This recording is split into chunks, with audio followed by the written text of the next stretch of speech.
Hello children. जैसा कि बच्चों हमने पहले जो 2 वीडियो बनाया वो हमारे भूगोल पर आधारित था, लेकिन आज की जो वीडियो है उससे थोड़ा हट करके हम हिस्ट्री पर बनाने जा रहे हैं, मतलब इतिहास पर।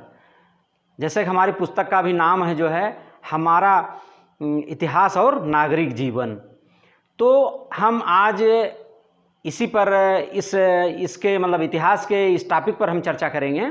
इसमें एक टॉपिक आता है जिसको हम कहते हैं 16 महाजनपद। तो हमको ये 16 महाजनपद याद करने में बहुत ही प्रॉब्लम होता है। क्यों प्रॉब्लम होता है? क्योंकि 16 नाम याद रखना कुछ समय के लिए तो याद किया जा सकता है, लेकिन अगर बहुत लंबे समय तक हमको याद रखना है तो इसके लिए हमने एक ट्रिक बनाया है, जिससे अगर हम इस ट्रिक को हम जान लेंगे तो इसको थोड़ा लर्न कर लेंगे तो जीवन पर्यंत हमको याद रहेगा। तो चलते हम वीडियो को स्टार्ट करते हैं। तो बच्चों 16 महाजनपद, थोड़ा बच्चों आप व्हाइट बोर्ड पर फोकस करेंगे। 16 महाजनपद हमारे कौन कौन से हैं?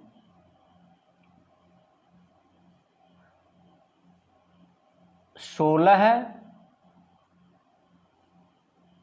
महाजनपद।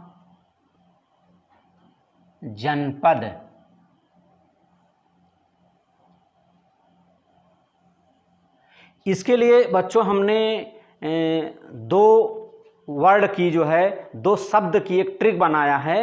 और वह ट्रिक क्या है? कवच अम्पसग। क्या है बच्चों? कवच अम्पसग। हम उसको देखते हैं। ट्रिक क्या है?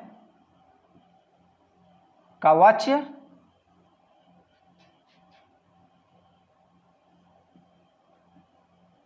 अम्पसग।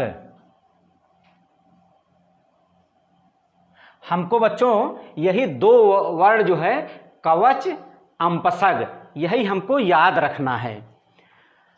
अब इसमें एक हमारा एक मैथमेटिकल फार्मूला भी है इसमें, जैसे कि आप इसको लर्न आसानी से कर सकेंगे। तो मैथमेटिकल फार्मूला हम इसमें एक लगाते हैं, इसको आप थोड़ा ध्यान रखना पड़ेगा आपको। हम ऊपर इसके का के ऊपर लिखेंगे 4 प्लस वा के ऊपर लिखेंगे 2 प्लस और चा के ऊपर लिखेंगे 1। वैसे आ के ऊपर लिखेंगे हम 3 प्लस मा के ऊपर लिखेंगे 3 प्लस पा के ऊपर लिखेंगे 1 प्लस सा के ऊपर 1 और गा के ऊपर 1। तो हमको यही ध्यान रखना है कि का के ऊपर 4 मतलब का के ऊपर 4, वा के ऊपर 2, चा के ऊपर 1। उसी तरह अम्पसग में आ के ऊपर 3, मा के ऊपर 3, पा के ऊपर 1 और सा के ऊपर 1, गा के ऊपर 1। इसमें यही ध्यान रखना है कि अगर हम देखते हैं तो 4 धन 2 धन 1 ये बराबर हो गया, ये हो गया बराबर 7 और ये हो गया बराबर आपका 3 3 6 1 7 1 8 1 9, ये हो गया 9। तो 9 7 16 है, यही हमारा 16 महाजनपद हो गए। तो आप 16 महाजनपद इसको याद करने कैसे हम इसको याद करेंगे? तो कब जैसे 4 है तब का पे 4 घात लगा देंगे। का पे हम पावर मतलब घात जो है 4 लगा देंगे। अब हम का से 4 घात है तो हम का से जो है इसका हम देखिए बनाए हैं, का से 4 घात है तो हम कुरु,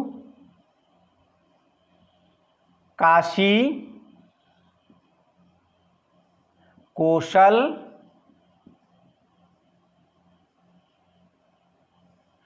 कंबोज।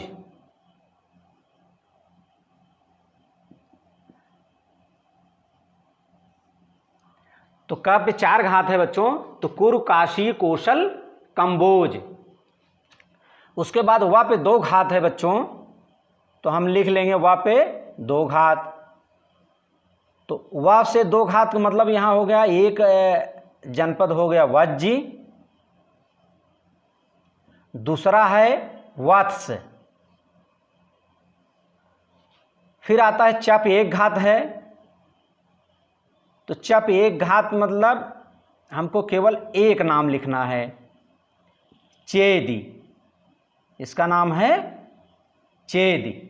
उसके बाद हमारा पहला शब्द जो है ये कंप्लीट हो गया, कवच। अब अंपशक को देखते हैं। अंपशक में हम सबसे पहले है आपे तीन घात, हम आपे तीन घात देख लेते हैं। आप तीन घात मतलब तीन जनपद है इसमें, अंग, अस्मक,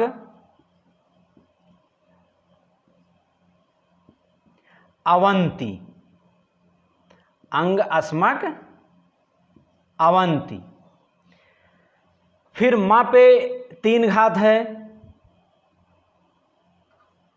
तो माँ पे हम तीन घात लगा देते हैं।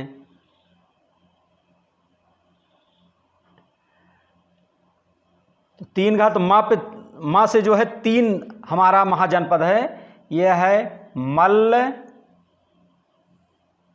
मगध, मत्स्य। अब हम फिर चलते, पा पे एक घात है, तो पा से होता है पांचाल, पा से होता है पांचाल। फिर सा पे एक घात है, सा से होता है सूरसेन।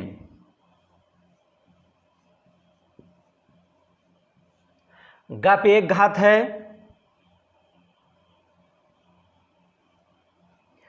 इसको हम लिखते हैं गंधार।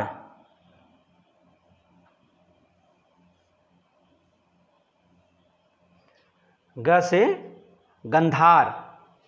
तो बच्चों ये हमारे 16 महाजनपद है। तो हमको याद क्या रखना है, कवच, अंपशग। अगर हम यही दो वर्ड याद रखेंगे, दो शब्द याद रखेंगे, तो हमारा ये 16 महाजनपद जो है जल्दी नहीं भूलेगा। इसको बीच में अगर 3 महीने 6 महीने में एक बार केवल इसको हम रिपीट करते जाएंगे, या 4-6 बार इसकी हम अभी जो है प्रैक्टिस कर लेंगे, तो जीवन पर्यंत कभी नहीं भूलेगा। और यह हमारे इतिहास में बहुत ही प्रसिद्ध 16 महाजनपद। तो हमको जो है याद करने में हमको ये बहुत प्रॉब्लम क्रिएट होता है, बहुत प्रॉब्लम हमारे सामने आती है। तो हम अगर इसको याद कर लें कवच, अंपशग, तो जीवन पर्यंत नहीं भूलेगा। तो बच्चों हम आपका ज़्यादा टाइम वेस्ट न करते हुए हम चलते हैं अमेजिंग फैक्ट की तरफ।